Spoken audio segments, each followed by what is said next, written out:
신약성경 히브리서 3장 1절 말씀입니다. 시작. 그러므로 함께 하늘의 부르심을 입은 거룩한 형제들아, 우리가 믿는 도리의 사도시며 대제사신 예수 깊이 생각하라. 아멘. 하늘의 부르심을 받은 사람들이라는 제목으로 말씀을 증거할 때 여러분들은 하나님께로부터 부르심을 받은 적이 있는가 확인을 하는 시간이 되시기 바랍니다. 지금 우리가 살고 있는 이 시대 인구가 약 75억, 80억 정도 됩니다. 그 인구 중에 하나님께서 특별히 부르신 사람이 따로 있습니다. 하나님이 다 불렀다면 모두가 다 하나님을 믿고 하나님께 예배드리며 천국을 소망하며 이 지상은 낙원이 되었을 것입니다. 그러나 하나님께서 부르시는 사람은 특별히 따로 있습니다. 하나님께서 부르시는 사람은 하나님께 나와서 예배드리고 창조주 하나님을 나의 아버지라 섬기면서 천국을 소망하는 중에 믿음으로 나그네 인생길을 살다가 천국을 가게 되겠죠. 그러므로 이 시대에 대한민국에서 이런 부모 밑에 태어나서 일정한 삶을 살다가 성산교에 와서 복음을 듣고 구원받아서 하나님의 자녀가 된 것은 우연히 되는 것이 아니라 하나님의 은총이요 하나님의 부르심이 있었기 때문에 그 부르심에 반응하여 이 자리에 와 있는 것입니다. 그런데 하나님의 부르심에는 교인들 중에 두 가지 부르심이 있습니다. 하나는 외적인 부르심이 있고 또 하나는 내적인 부르심이 있습니다. 외적인 부르심은 일반 은총이라고 하는 것이고 내적인 부르심은 특별 은총이라 이렇게 말합니다. 일반 은총은 보편적 부르심입니다. 특별 은총은 영원한 부르심, 취소되지 않는 이 부르심이죠. 그 일반 부르심과 특별 부르심, 외적인 부르심과 내적인 부르심, 일시적인 부르심과 영원한 부르심의 차이가 뭐냐?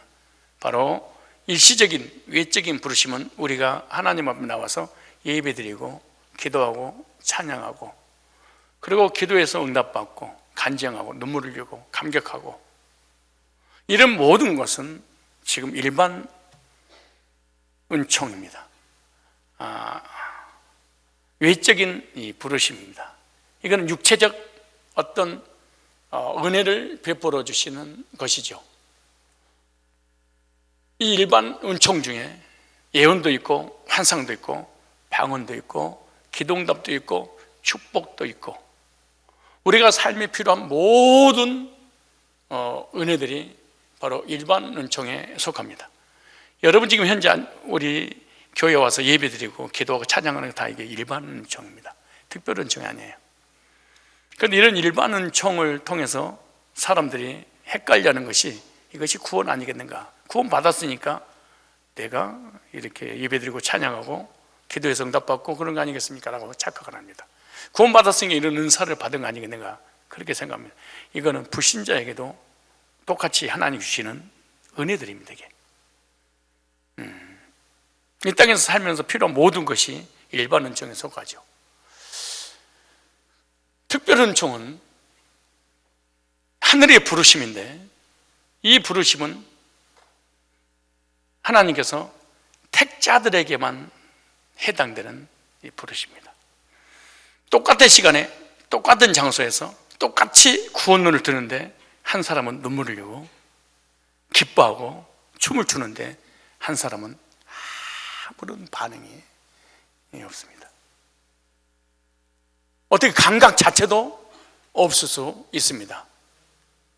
그래서 누가복음 10장 19절로 20 25절까지 보면 예수님께서 예수님 제자들에게 특별한 계시가 임하지 않고는 복음을 영접할 수 없다. 하나님의 계시적인 지혜로 말미암아 복음이 들어와서 그 복음 믿어지고 구원받아서 네 이름이 생명책에 기록된 것으로 인해서 기뻐하라 이렇게 말합니다. 이 사람을 성경에서 뭐라고 말씀하시냐 그러면 어린아이라 이렇게 말합니다. 그럼 지혜로운 자가 있고 어린아이가 있는데 지혜로운 자는 누구냐? 일반 은총으로 행위로 율법으로 구원받으려고 한 사람을 성경에서는 지혜로운 자, 어른 신앙이다. 즉 부모님이 필요 없이 자기 스스로 살아갈 수 있는 사람. 어린아이는 누구냐? 부모님을 의지하지 않고 부모님의 손길이 없이는 단 1분도 자기 스스로 아무것도 할 수 없어서 100% 부모님을 신뢰할 수밖에 없는 사람. 이 사람을 어린아이인데 이와 같이 교회를 다니지만은 0.1%의 내 행위로 구원받을 수 없구나. 100% 하나님의 사랑과 은혜와 선택받은 사람이구나 라고 믿음으로 구원받은, 은혜로 구원받은 사람을 성경에서는 어린아이 같지 않으면 천국에 들어갈 수 없다 할 때 어린아이입니다. 여러분이 잘못 오해를 하면 주석을 보고 헷갈려 할 수 있습니다. 주석에 10권 중에 10권이다 어린아이는 착하다,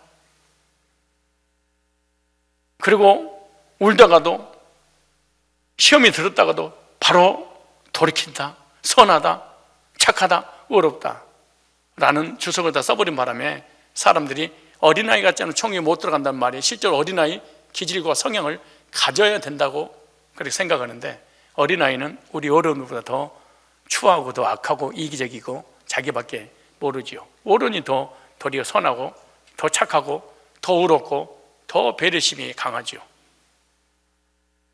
그래서 똑같은 교회를, 똑같은 말씀을 들어도 외적인 부르심에 반응한 사람이 있는가 하면 내적인 부르심에 반응한 사람이 있습니다.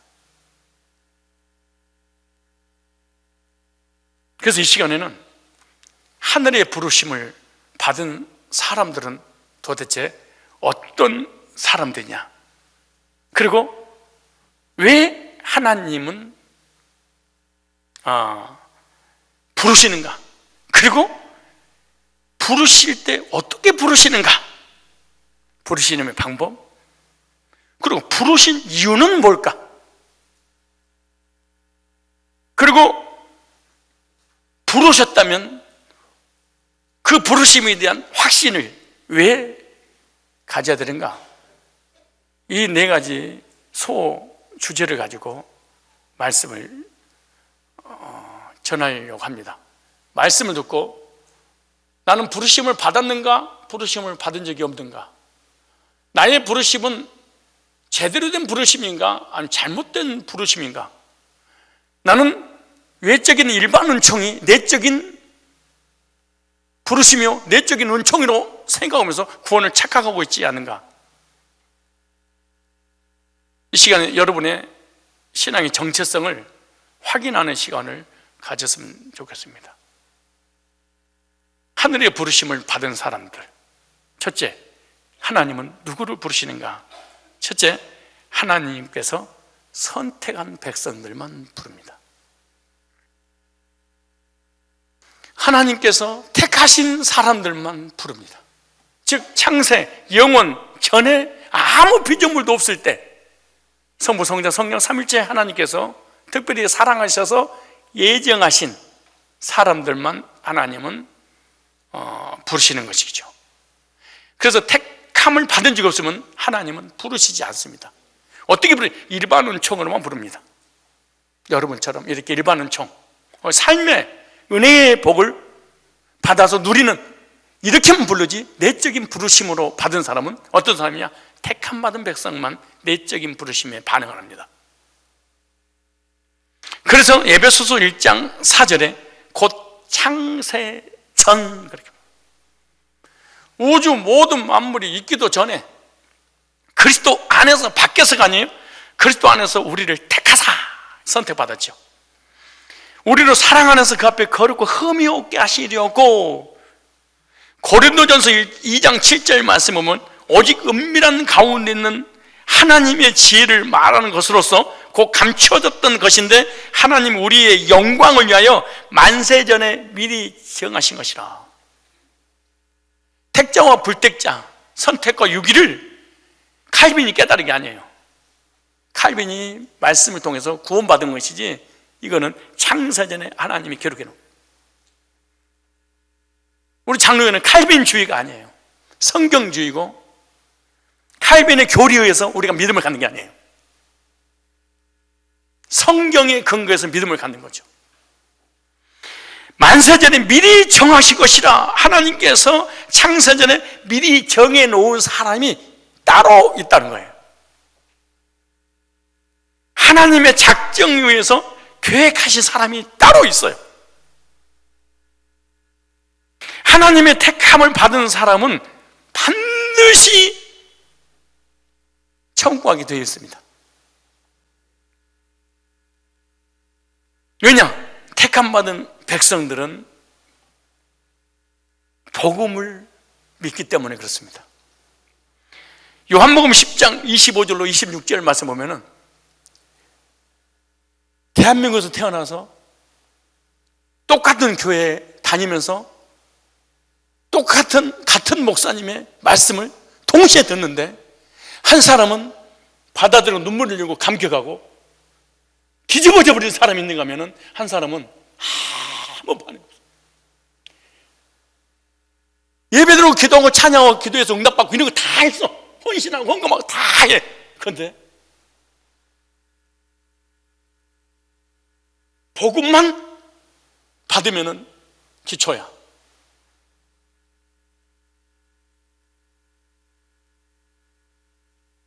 안 받아들입니다.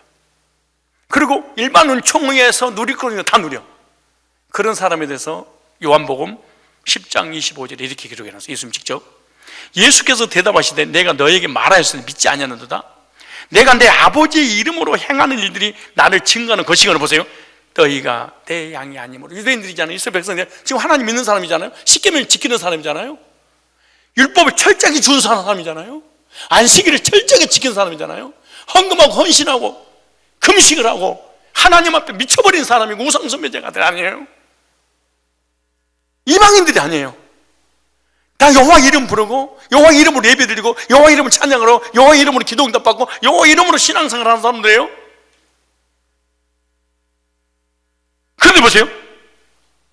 내가 복음을 전해도 내가 누군지 전해서 너희가 믿지 아니하는도다.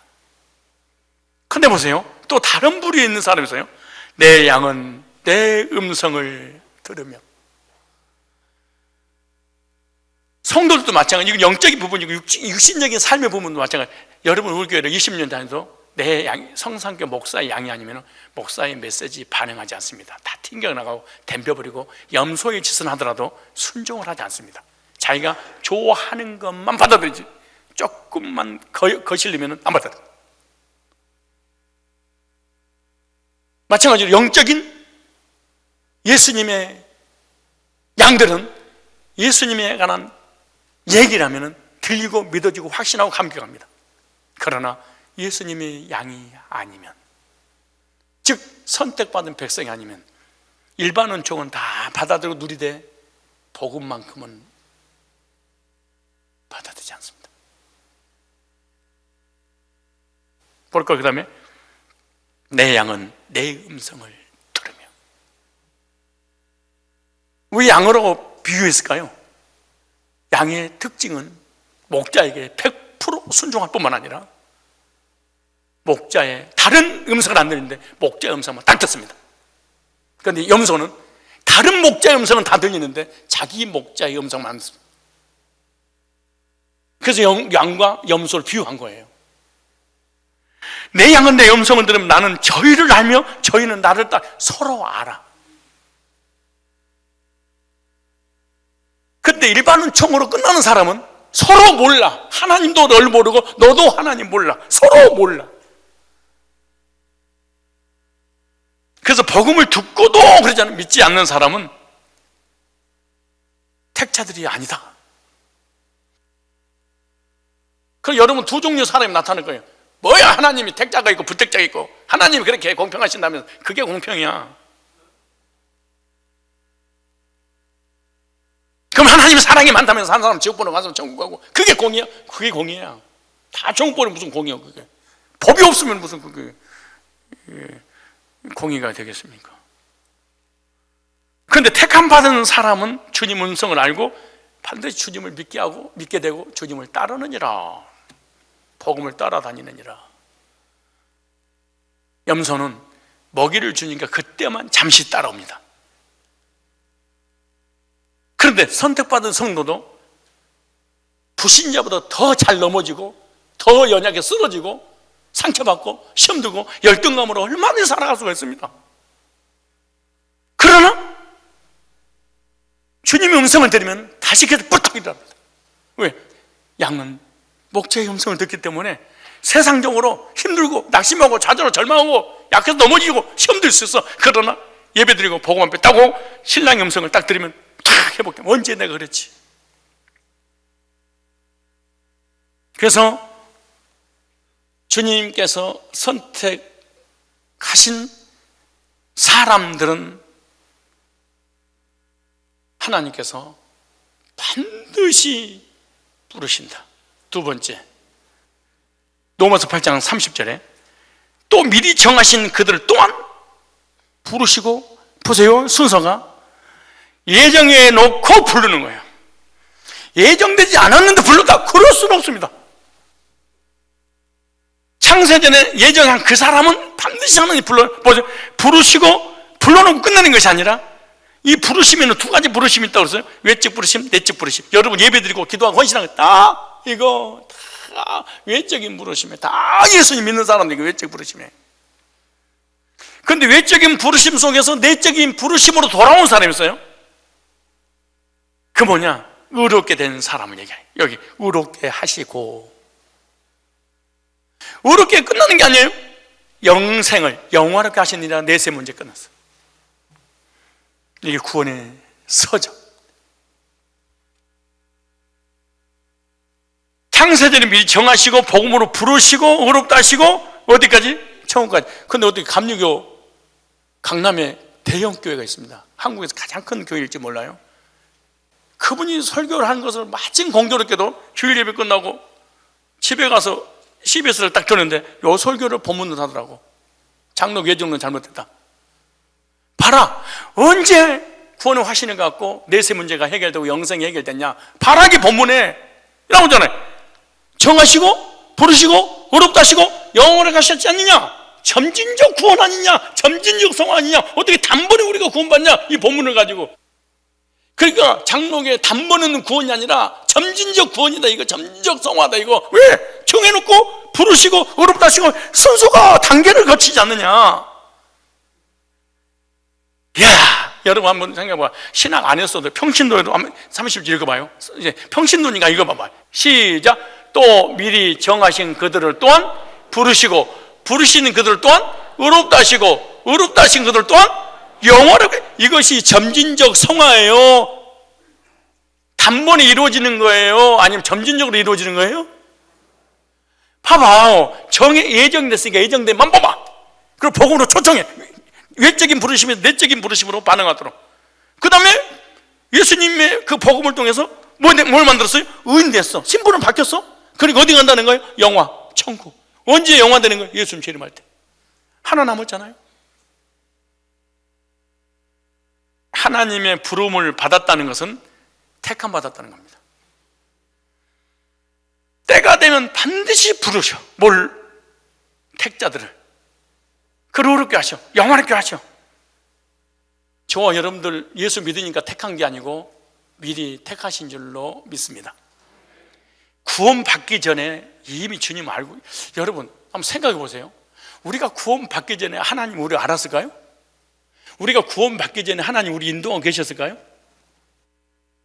하나님 믿기 전에, 구원받기 전에 우리가 불교, 유교, 무당, 샤머니즘, 신천지, 안상원, 정명수, 구원파, 다락방, 신비주의, 율법주의, 인본주의, 구원받기 전에 교회 다니면서도 하는 행실, 교회 오기 전에 세상에 있으면서도 온갖 잡동산 잡신을 다 섬겼어.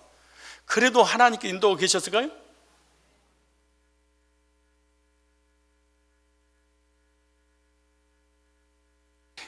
이 아이들이 태어나서 3살, 4살, 5살 때까지 엄마 아빠를 잘 몰라. 아무 엄마 아빠를 쫓아가요. 엄마 아빠인지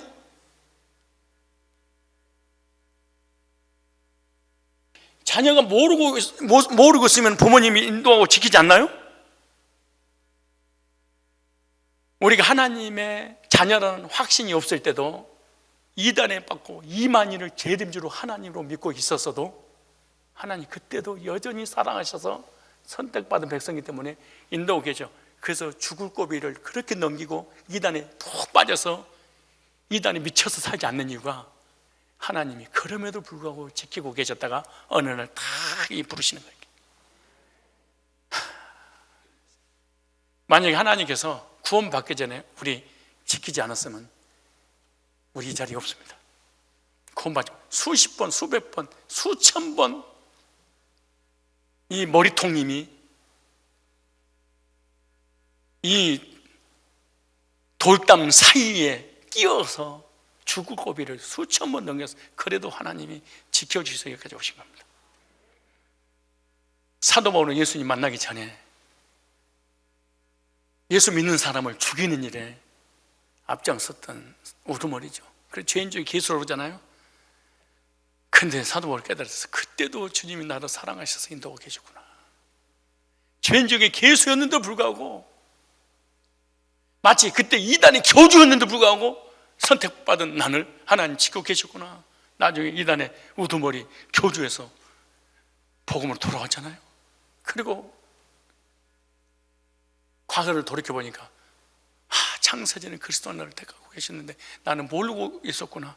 그래도 불구하고 나를 인도하고 계셔서 내가 예수 믿게 됐구나. 그렇게 말합니다.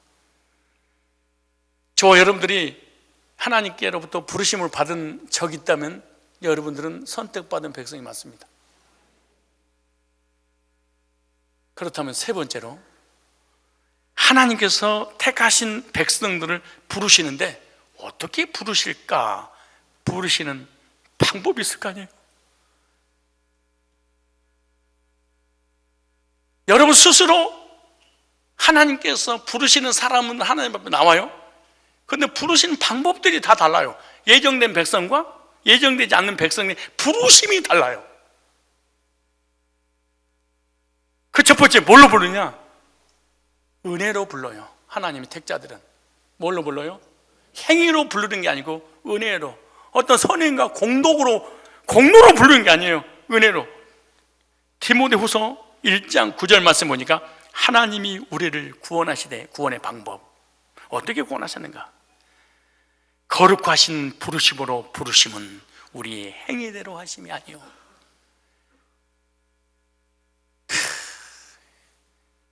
행위대로 하심이 아니요. 제가 누누이 말씀드린 우리의 구원의 확신에 가는 부분이 0.1%가 우리 자유의지가 발동됐다. 0.1%가 이 정도 됐으니까 구원했겠지. 이 사람은 거듭난 사람이 아닙니다. 전적 타락, 성부의 무조건적인 선택, 예수님의 제한적인 속죄, 성령 하나님의 불강력적 은혜, 성도의 견인, 이게 에베소서 2장에 나온 내용입니다. 이 말이. 이걸 반대로 하기 위해서 만든 게 감리교 알미안주의입니다.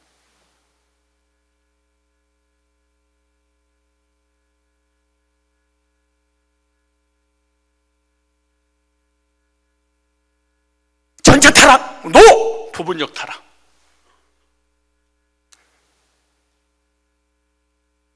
제한적인 속죄, 무슨 노! 만인, 구원. 불강력적 은혜, 노! 거부할 수 있다. 일본 구원은 취소되지 않고 영원 천국 간다. 노! 죄지고 회개하면 취소된다. 이게 알미니안주의 알미니우스가 만들었습니다.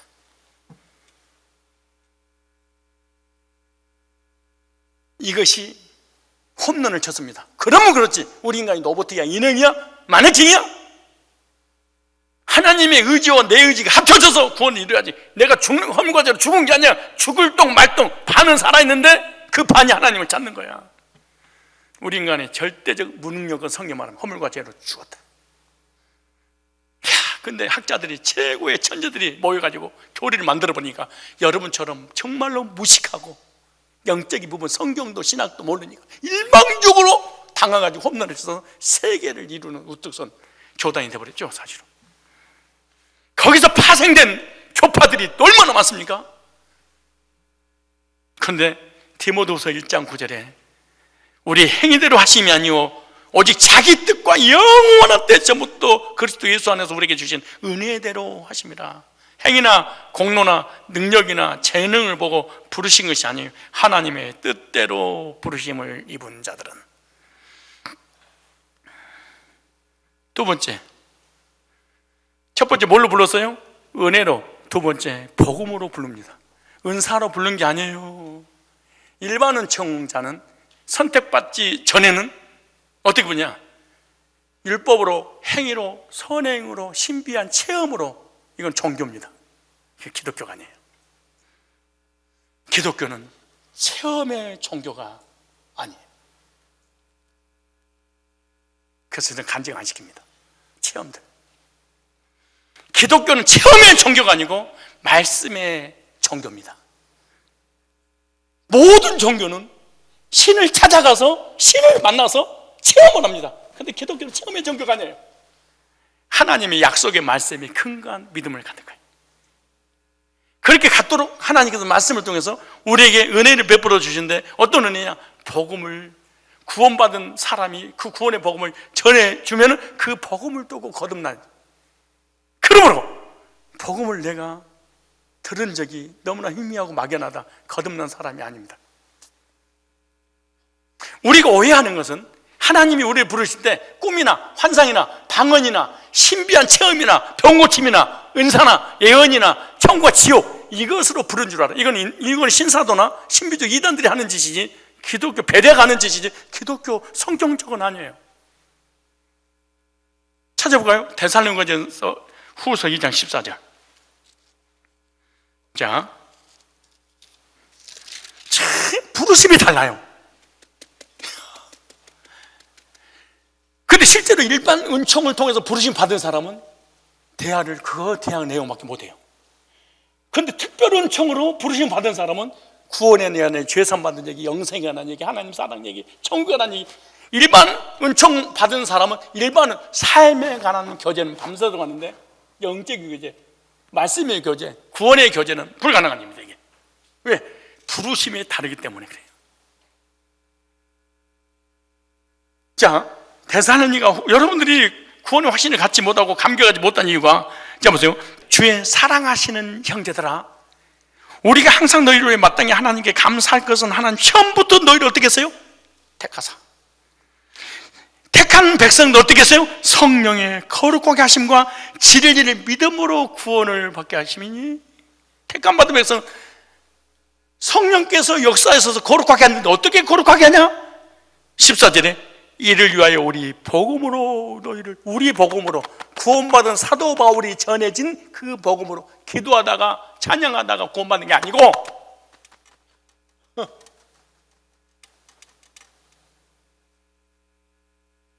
사도 바울이 구원받고 난 다음에 구원의 감격 속에서 자기를 만나 주셨던 그 십자가 구속의 복음을 전해 들을 때 그 복음을 듣고 거듭나.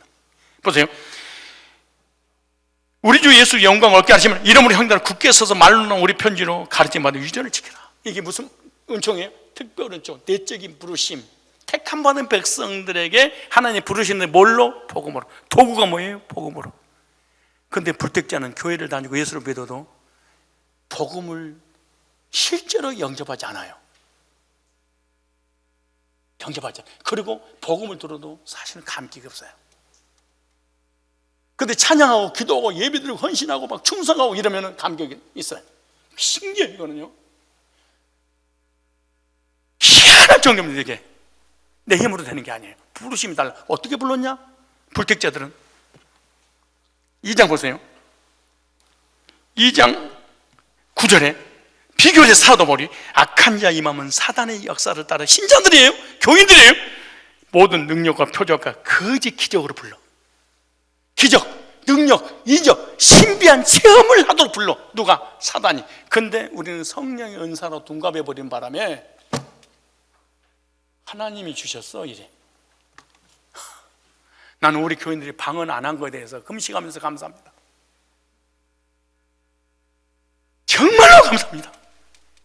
내가 은사 안 터뜨리게 된 게 감사합니다. 왜냐? 그것 때문에 구원을 받는데 장애가 돼. 왜? 성령께서 역사하셨습니다. 성령께서 인도하셨습니다.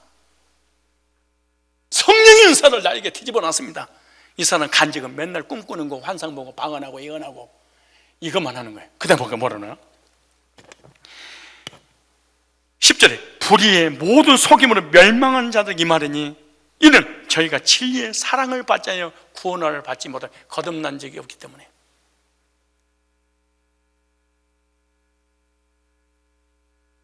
근데 보세요, 이러므로 하나님이 욕을 저희 가운데 역사하게 해서 거짓 교리가 믿어져 버려. 율법주의가 믿어지고 신비주의가 믿어지고 자기가 체험하는 것이 믿어져 버려. 얼마나 믿어지냐? 100% 믿어져 버려. 확실한다 그래. 왜? 하나님이 거짓 교리를 믿어지는 믿음을 주셨느니라. 신천지, 비유풀이가, 안식교, 율법주의가, 유월절,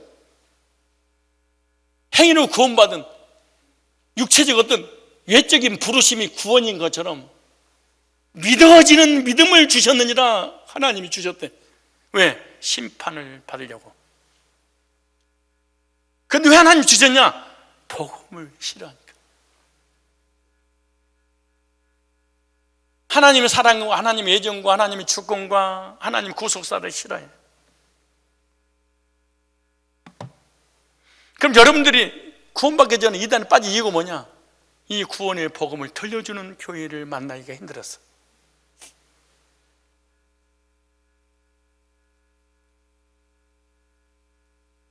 자, 하나님께서 부르실 때 첫째 뭘로 부르신다? 은혜로. 행위가 아니라 뭘로? 은혜로. 두 번째 뭘로 부르신다? 인격적으로 복음을 들려주고 그 복음을 믿어서. 내가 복음을 듣고 그 복음을 확실하고 구원받았다면 이 사람은 택함받은 백성이 분명합니다. 세 번째, 부르심의 세 번째예요. 복음을 받고 구원받은 사람을 향해 성경에는 부르심을 받고 빼내심을 받았다 그러게. 그러니까 이단에 빠졌어. 율법주의, 신비주의에 빠져있어, 택자들이. 근데 모르고 있어. 근데 주님께서 반드시 그를 복음으로 빼낸대. 우리 교회 이단 상담 많이 하잖아요. 근데 두 부류의 사람이 있어요. 이단 상담 그렇게 해도 복음 안 받아서 뛰쳐나가버린 사람이 있고, 어떤 사람은 정책에서 구원받아서 교회 정착한 사람이 있고. 왜? 신천지가 잘못됐다고 이탈은 됐는데 개종, 복음으로 실제로 거듭난 적이 없으니까 교회를 떠나거나 돌아가 버리거나 불신자가 되고 마는 거예요. 볼까요? 계시록 17장 14절에 계시록 17장 14절에 그들이 어린 양과 더불어 싸우려냐? 어린 양은 만유 주시오 만왕의 왕이심으로 그들을 이기실 터이요. 또 그와 함께 있는 자들은 곧 누구냐? 부르심을 막 이단에 있었을 때 하나님께 복음을 불러내. 어떤 사람이냐? 택함받은 백성들이다. 그러니까 우리 교회도 택함받지 못한 교회에 있는가 하면은 이단에 빠져있는, 신천지에 빠져있는, 안식교에 빠져있는, 율법주의, 신비주의에 빠져있는 사람 중에 택함받은 백성들이 있어요.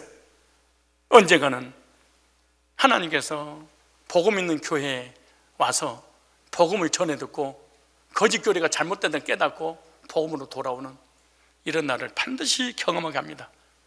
그래서 하나님의 택함받은 사람은 어디에 있든 어디에서 살든 관계없이 어느 이단에 빠졌든 복음을 또 오게 되어 있어요. 그래서 로마서 1장 7절 이렇게 말합니다. 노마에 있어 하나님의 사랑하심을 받고 성도로 부르심을 입은 모든 자에게. 그러니까 하나님의 사랑을 받고 거듭나서 구원받은 사람을 성경이 뭐냐? 성도라. 이게 성도. 저와 여러분이 하나님의 십자가 구속의 복음의 말씀을 듣고 실제로 거듭났다면 여러분 선택받은 백성이 맞습니다. 그런데 순간순간 사단이 우리의 마음속에 생각 속에 찾아와서 의심을 하게 만들죠. 너 같은 것이 택함받아? 너 같은 것이 구원받아? 너는 구원 잃어버려. 구원의 확신을 가질 수 없어. 하나님을 버림받았어. 늘 이렇게 속상입니다. 그래서 계속해서 말씀을 듣고 복음 앞에 나와서 다시 한번 확신을 가져야 됩니다. 뭘로? 기록된 하나님 말씀으로. 요한일서 5장 13절에 보니까 이 말씀을 기록한 것은 너희로 하여금 너희에게 영생의 있음을 알게 하려 하심이라. 말씀을 듣고 확신해야 됩니다. 네 번째, 하나님이 택하신 사람을 왜 복으로 부르는가? 부르신 이유가 뭘까? 그 첫 번째는 하나님의 백성 삼으시자고 그랬어요. 지금 하나님의 백성이 되기 전에는 영원전에 하나님 백성이었는데 하나님 떠나는 순간 우리가 진노의 자녀가 되어버리고 말아요. 우리가 마귀의 자녀가 아니에요. 마귀의 자녀 별도로 불택자가 있죠. 그런데 하나님의 택함받은 백성을 하나님을 모르고 있을 때, 그때는 뭐래? 에베소서 2장 3절에 진노의 자녀다, 마귀의 자녀다, 결박당할 자다, 하나님 아들이 나타나 마귀를 멸하라 하시면, 이것은 거의 이단 베레아라든가 다락방이라든가 이런 인터콤이라든가 신사독 이단에서 하는 말들입니다. 그런데 우리는 마귀의 자녀가 아니에요. 진노의 자녀지. 하나님의 자녀는 자인데 모르고 있었을 텐데, 하나님은 나를 아는데 나는 하나님 몰라. 부모님은 나를 아는데 나는 부모님 몰라. 이걸 진노의 자녀라 이렇게 말해요. 근데 이렇게 말하잖아요. 하나님 백성 삼으셨는 디도스 2장 14절에 그가 우리를 대신하여 자신을 주시면 모두 불법에서 우리를 속량하시고 우리를 깨끗게 하사 선한 일을 열심히 하는 자기 백성 되게 하려 하심이라. 자기 백성. 하나님께서 하나님 나라 백성으로 삼으시려고 70억 인구 중에 고르고 또 고르셔서 결국에는 그리스도 안에서 구원받고 천국으로 데려가시는 거죠. 두 번째, 천국의 기업을 얻으려고 복음 부르신 거예요. 복음으로 부름받은 사람은 천국 기업을 얻는데 히브리서 9장 15절에 이를 위하여 그는 새 언약의 중본이 있는 첫 언약 때 범한 죄를 속하사 주구사 부르심을 입은 자들로 하여금, 복음으로 부르심을 입은 하나님께서 복음으로 초청했어요. 영원한 기업의 약속을 얻게 하십니다. 나의 영원하신 기업, 생명보다 귀하다. 예수님께서 만세전에 우리를 택하셨는데요, 내가 태어나기도 전에 난 하나님 자녀인지 모르고 있었을 때 택하실 뿐만 아니라 2000년 전에 나의 죄를 위하여 십자가 못 박혀 피 흘려 죽으심으로 다 우리 구속사를 이뤄놨습니다. 내가 다 이루었다. 만원입니다. 진짜 거듭난 적 없이 이 책을 가지고 아무도 얘기하지 말고 목사가 됐든 누가 됐든 간에 1대1로 하나님 앞에 딱 서서 이 책 한번 읽어봐요. 지구상에 하나밖에 없는 책 한번 읽어봐요. 2권 있으면 읽지 말라고 그러겠는데 한번 읽어.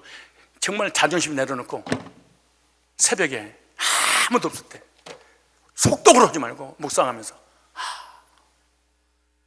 그걸로 주관적으로 하지 말고 객관적인 면에서 객관적인 성경을 가지고 읽어보세요. 이게 구원이구나. 내가 받은 건 가짜이구나. 이게 가짜이구나. 그럼 복음 앞으로 돌아가야 돼. 다 이뤘다. 언제? 창세전에. 어떻게? 2000년의 십자가의 구속으로 인해서. 세 번째, 영원한 영광에 들어가게 하시려고. 베드로전서 5장 10절 말씀 볼까요? 모든 은혜의 하나님 곧 그리스도 안에서 너희를 부르사. 항상 율법으로 부른 게 아니고 신비로 부른 게 아니고 종교로 부른 게 아니고 체험으로 부른 게 아니고 그리스도 안에서 부르사. 왜 그리스도 안에서? 그리스도 안에 있는 백성들만 다시 그리스도 안으로 돌아오게 하시죠. 자기의 영원한 영광에 들어가게 하시니까, 영원한 영광에 나라에 들어가게 하시려고 보부를 불렀대.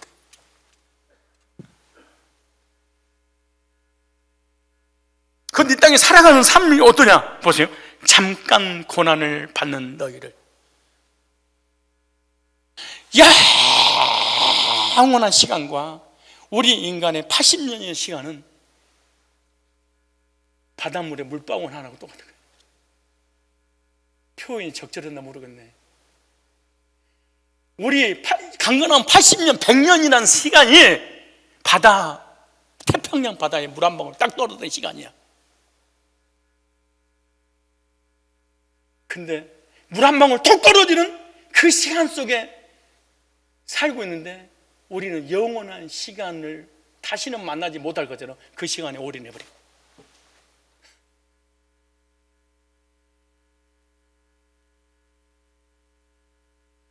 물 한 방울 뚝 떨어지는 그 시간 속에 시험 들고 상처받고 넘어지고 좌절하고 낙심하고 미워하고 헐뜯고 괴롭히고 죽고 죽이는 이 일을 그 물방울 하나의 시간에 찰나의 시간 속에 살았다 이거.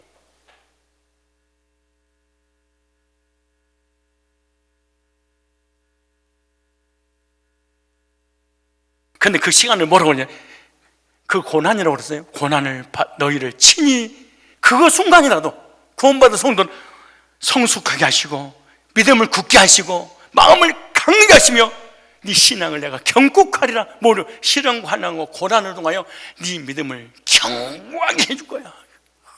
그러니까 우리 이 땅에 살아가는 우리의 삶의 시간 속의 고난도 하나님이 그냥 지나가는 것이 아니라 하나님이 고난을 통해서 너 신앙을 흔들리지 않는 반석 위에 세운 믿음을 갖도록 해줄 거예요. 고난은 저주가 아니고 복입니다.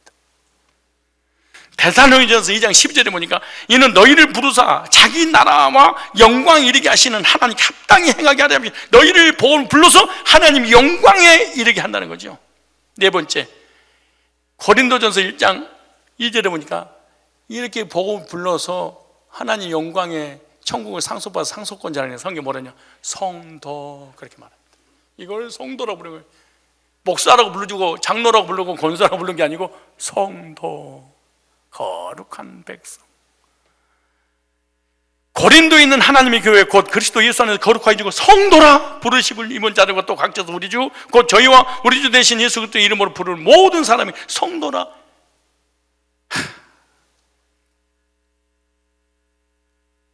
수많은 사람들 중에 골라 뽑아서 복음을 듣고 거룩하게 하셔서 의롭다함을 입혀주시고 예수님의 의옷을 입어서 영원한 영화로운 천국을 상속받은 상속권자로 세워주시는 것입니다.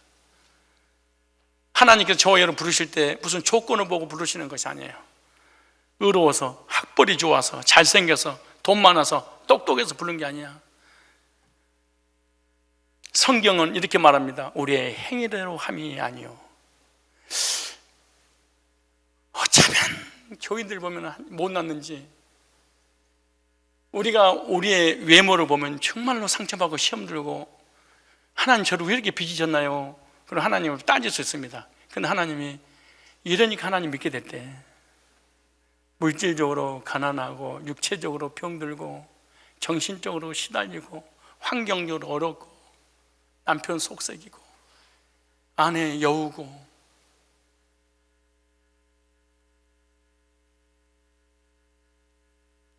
하는 일마다 안 되고 참 안 되는지, 이런 사람만 하나님이 골라서 뽑아서 구원받게 해서 천국으로 인도하는데 저와 여러분들입니다. 제가 이거 내 간증할 때마다 그랬잖아요.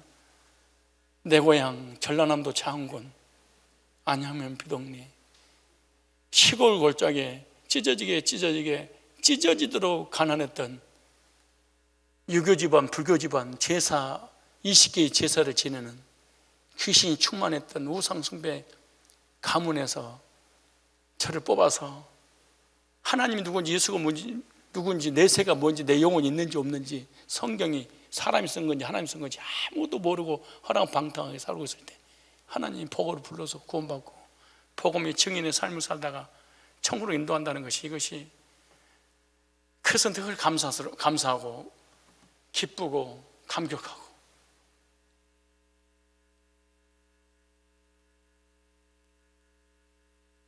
하나님께서 부르시는 내적인 부르심과 외적인 부르심이 있어요. 공통부모는 없습니다. 공통부모가 있다면 둘 다 예수 믿는다는 거 하나예요. 그런데 외적 부르신 사람은 외적 부르신 사람들에게 교제가 나눠요. 김용현, 정정태, 이분들은 내가 불렀잖아요. 그럼 부른 사람은 나한테 반응해. 근데 저쪽에 있는 사람들은 저 사람 왜 불렀대요? 야, 가봐, 불렀대. 그리고 부른 사람까지 나를 만나. 근데 내가 부르지 않는 사람은 아무 반응은 안 해. 그리고 반응 안 하는 새끼들이 잘끼리 모이겠죠. 하나님께서 복음으로 부른 사람은 부른 사람끼리 모임이 돼. 그리고 그 복음으로 나를 불렀기 때문에 교제가 복음만 얘기를 해.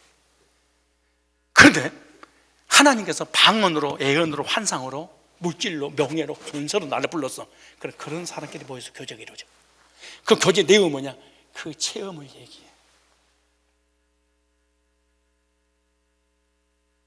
예를 들어서 일주일에 2번, 3번씩 우리가 족구를 하잖아요.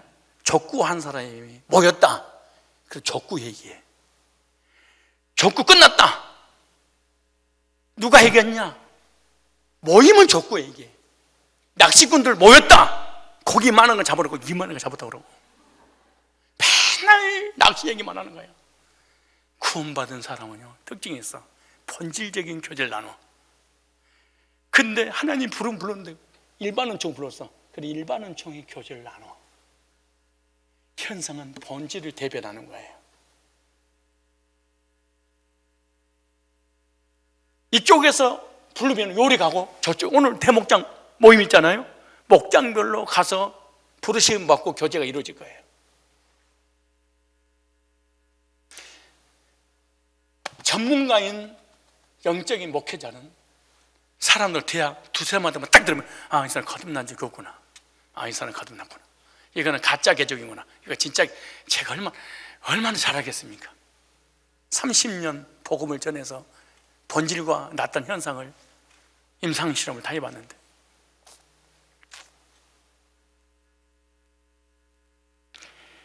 행위대로 함이 아니요 율법주의로 뭘 해서 안식일을 지켜서 비유를 풀어서 회개해서 어떤 은사를 체험해서가 아니요, 하나님께서 복음으로 부르셔서 구원해 주셨는데 이것이 하나님의 전적인 사랑입니다. 하나님의 부르심을 받은 자들은 세상적으로 내세울 것이 없는 사람들.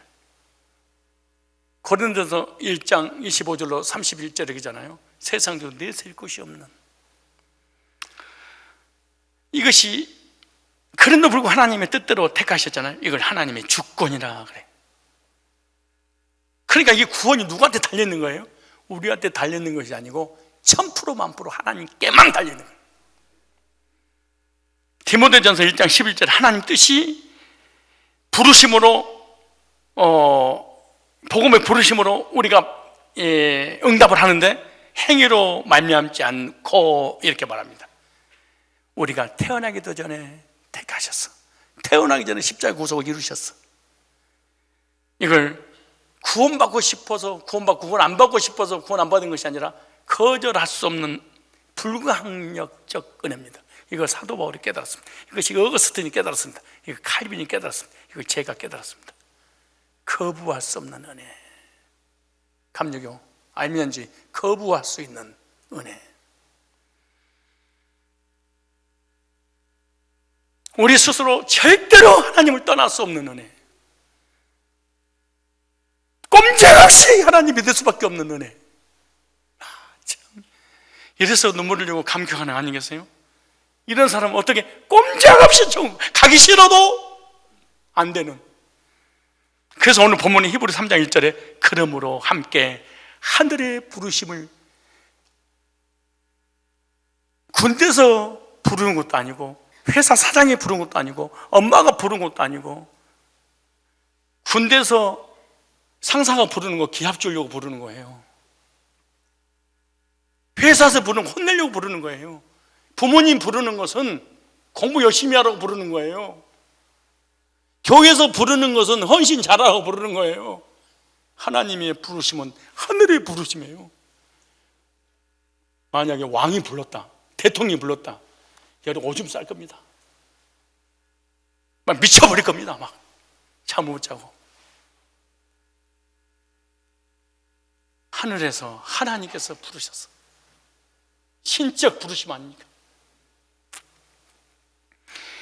부르심을 이번 거룩한 형제들, 우리 믿는 도리의 사도시며 대제사장 예수를 깊이 생각해라. 복음으로 부르심을 받은 사람, 선택받은 사람의 선택받은 사람들은 하늘의 부르심 받은, 하늘의 부르심 받은 사람은 영원한 천국을 기업으로 상속시켜 주려고 하나님이 부르셨습니다. 하늘에서 부르심을 받은 사람 뭐라고 하냐? 형제들아. 형제들끼리 그래서 교제가 이루어지는 거예요. 대화가 똑같아. 어때요? 말씀을 듣고 보니까 하늘의 부르심을 받은 사람이라고 믿어지십니까? 하나님께서 하늘에서 불러주셨다는 확신을 가지고 있지 않으면 이 사람 시험에서 못 이겨냅니다. 왜 시험 들고 왜 넘어져 그런 줄 아세요? 사실은 이 하늘의 부르심에 대한 가는 것은 개념이 되지 않고 이론으로 그냥 받아들인 거예요. 하늘의 부르심에 확신 있는 자만이 이 세상의 시련과 환난과 고난과 시험을 이겨내는데, 하늘의 부르심을 받은 확신이 없는 사람은 절대로 못 이겨냅니다. 이 사람은 남편 죽습니다. 이런 사람들은 교회 다녀도 아내 죽습니다. 이런 사람들은 교회 오면은 형제 자매가 없습니다. 다시 말해서 오픈할 수 있는 교제권이 없습니다. 그리고 언제나 죽상입니다. 그리고 늘 부정적입니다. 긍정적인 마인드를 가졌습니다. 왜? 하늘의 부르심을 받은 적이 없으니까 행복한 적이 없습니다. 하늘의 부르심을 받은 사람들은 땅의 비극을 이겨낸다. 하늘의 부르심을 받은 적이 없는 사람은 땅의 비극을 이겨내지 못한다.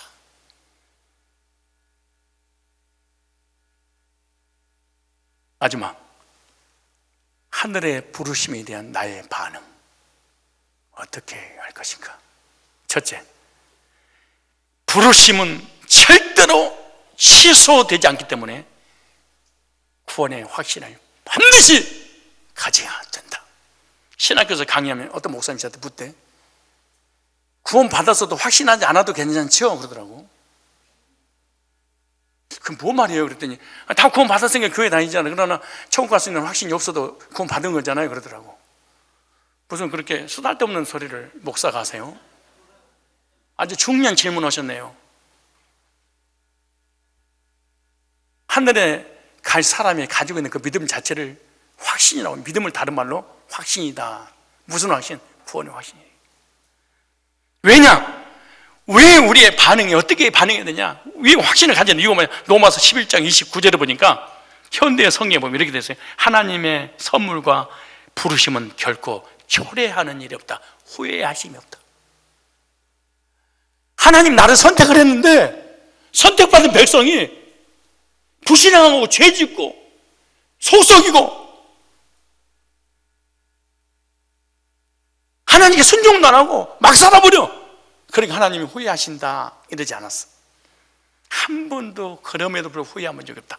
설사 이단에 빠졌어도 내가 너한테 이리 후회한 적이 없다. 우리는 후회투성입니다. 남편 만난 거 후회하고, 아내 만난 거 후회하고, 성상교 다닌 거 후회하고, 고목사 만난 거 후회하고, 일을 갈고. 이 인간만 안 만났으면 얼마나 평생 동안 후회의 연속이잖아요. 그 내 인생이, 나의 삶을, 내 자신을 바라보면서 후회하잖아요. 하나님 한 번도 나를 선택하고 난 다음에 후회해 본 적이 없다. 그러면 취소가 된다는 게 안 된다는 거예요? 안 된다는 거지. 그러니까 우리는 확신을 반드시 뭐 해야 된다? 신실하신 하나님의 약속에 근거해서.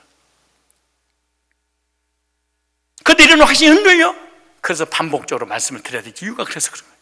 두 번째, 이 택함 받았다는 이 확신을 가져야만이 내 믿음이 지켜나가고 승리하게 됩니다. 베드로후서 1장 10절에 보세요. 그러므로 형제들아, 더욱 힘써 너희 부르심과 택하심을 굳게 하라. 중요한 말이에요. 이렇게 행한 지가 언제든지 시험 들지 아니하리라. 절대로 넘어지지 아니하리라. 근데 왜 우리가 시험 들고 넘어지고 상처받게 된 이유가 뭐냐? 딱 한 가지야. 하늘의 부르심과 택함 받은 확신이 없어.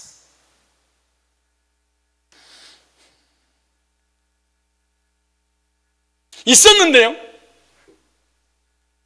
그대로 복음 안 받아들여 버린 거예요. 왜? 복음이 기초라고 생각하니까.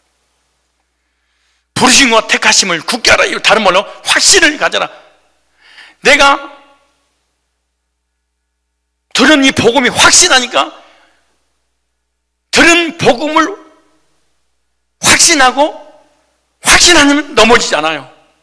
그래서 택함 받았으니까 죄산 받고, 복음을 듣고 죄산 받고 의롭게 되고 영원하게 된 거 아닙니까? 이런 사람은 절대로 이단에 빠지지 않습니다. 굳게 살아, 이단에 빠지지 아니하리라. 굳게 살아, 신비주의, 율법주의, 인본주의 빠지지 아니하리라. 어떻게 굳게 서는 것이냐? 계속해서 교회 와서 복음을 듣는 것. 우리가 계속해서 굶주림을 해결할 수 있는 것이 뭐냐? 계속 밥 먹는 거야. 영적으로 굶주리지 않으면 어떻게 하냐? 계속 말씀을 드려야 됩니다. 세상에서 넘어지고 쓰러질 수 있어요. 그러나 계속 복음을 드려야 됩니다. 그때마다 나는 택함받은 백성이지. 택함받은 백성이 주님께 불렀지. 어떻게 불렀어? 복음으로. 왜 부른 거야? 하나님 자녀, 천국을, 영광의 천국을 주시려고. 그래 맞아. 나 하나님 자녀 정체성을 가지고 탁 일어날 수 있죠. 근데 이게 무너지면 시체가 되고. 예수 믿는 거 사실은 입만 예수 믿는 척하고 그러지 속에서는 본질에서 나오지 않아요.